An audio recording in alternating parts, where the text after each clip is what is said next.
Violent protests continued in Mexico today. Demonstrators clashed with police in Acapulco as anger mounted over the disappearance of 43 students. Late last week, 3 men detained in the case admitted to setting fire to the victims. Government investigators say they found dozens of charred bodies. They're still working on confirming the identities. Many throughout the country have been critical of Mexican President Enrique Peña Nieto's response. Tonight, we take a look at another less attention-getting but still severe issue facing Mexico, the water shortage in its capital city. NewsHour special correspondent Fred de Sam Lazaro filed this report, part of our series, Agents for Change. Every day, long lines of water tankers fill up at pumping stations, 4,000 gallons on each truck, enough for 2 homes for about a week. It's not an emergency or drought. This is normal practice in Mexico City. With a population of 22 million, it's like filling a swimming pool with a teacup. Environment scientist Juan Jose Santibáñez did the math for one large neighborhood. In Iztapalapa, there are 1,000 trucks distributing water to 2 million people, which is nowhere near enough to meet the needs of those people. It's expensive, inefficient, and customers like Sylvester Fernandez, a struggling cab driver, are not satisfied. Sometimes it takes 1 or up to 5 days after we request it. And sometimes we can't buy other things, like diapers for the baby, because we have to pay for water.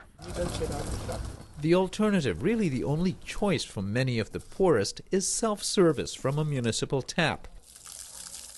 Amelia Segura trudges down and then back up a steep mountain, jerry cans on the back of 3 donkeys, which her husband, Indalicia Bonilla, helps unload. It's really hard. It takes 20 minutes to go down the hill, and then we have to walk back up.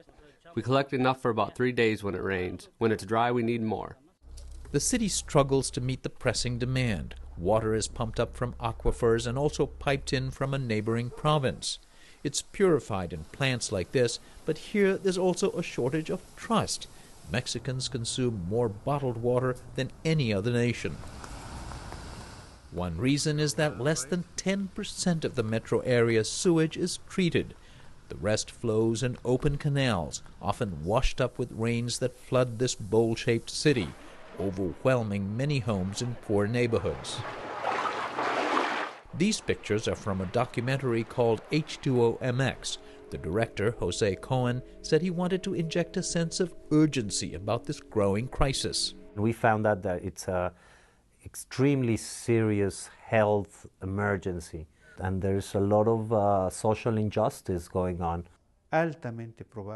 There is a very high probability that by 2020 there will be a mini revolution, at least in Mexico City.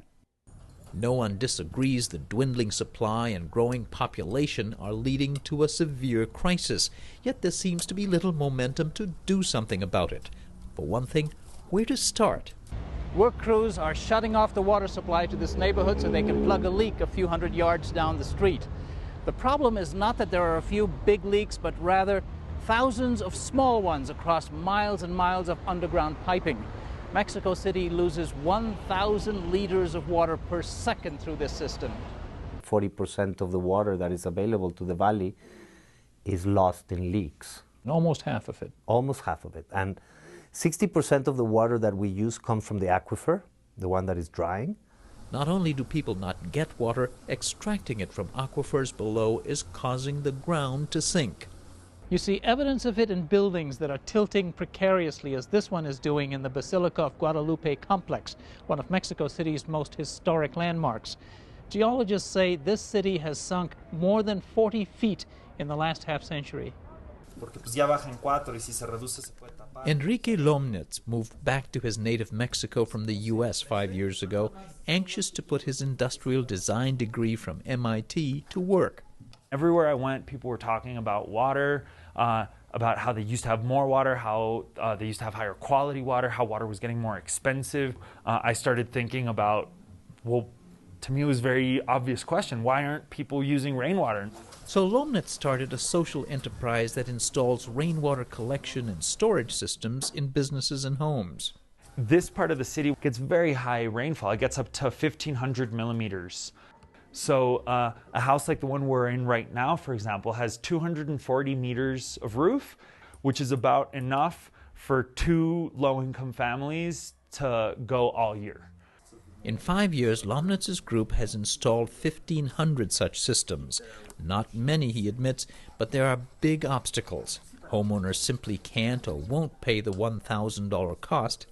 As for the government helping out, I've had people ask me for bribes, for example. They could put up a couple 100,000 rainwater harvesting systems in their municipality, and they'll basically say, this project will go to you, but what's going to come to me? Another complication, politicians are limited to just 1 term. So as soon as people take office, they're actually looking for a future somewhere else. I think if all of the buildings were harvesting rainwater, I think we'd be talking about at least something like 30% of the city's water needs could be coming from rainwater harvesting.